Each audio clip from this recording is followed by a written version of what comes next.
আচ্ছা অনিন্দ্যদা, আমরা সকলেই এখন ফোনে প্রচন্ডভাবে এডিক্টেড, রিল স্ক্রোলিং করি আমরা।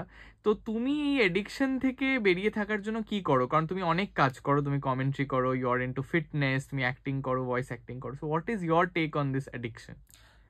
দি ইন্টারেস্টিং পার্ট হচ্ছে, আমি তা সত্ত্বেও যদি বললি যে আমি অনেক কিছু করি, অনেক কিছু করার চেষ্টা করি, কত ভালো করি জানি না, কিন্তু তা সত্ত্বেও আই ফাইন্ড টাইম, মানে আমার অনেক সময় থাকে বাকি অন্য কিছু করার।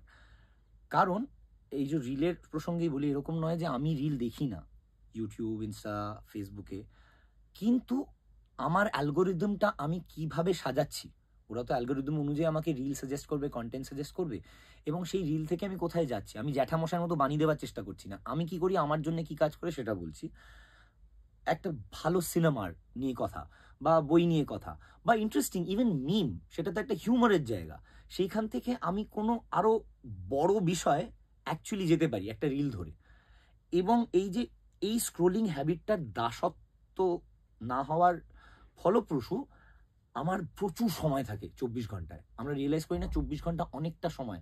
8 ঘন্টা ঘুমানোর পরে, খাওয়া দাওয়া স্নানের পরে প্রচুর সময় থাকে নিজের জন্য, প্রচুর প্রচুর জিনিস করার, প্রচুর ইন্টারেস্টিং জিনিস আছে পৃথিবীতে করার। খেলাধুলো আছে, গান বাজনা আছে, বই আছে, বিজ্ঞান আছে, ইউটিউবে বিভিন্ন ইন্টারেস্টিং জায়গা রয়েছে। তো আমার সেইগুলো কনজিউম করতে ভালো লাগে। আমি লিভারপুল, ম্যান সিটি বা আর্সেনাল, ম্যানচেস্টার ইউনাইটেড খেলা দেখে নেবো, নিজে খেলে নেবো, গিটার বাজিয়ে নেবো তার মধ্যে, এই যে সময়টা বাঁচাই।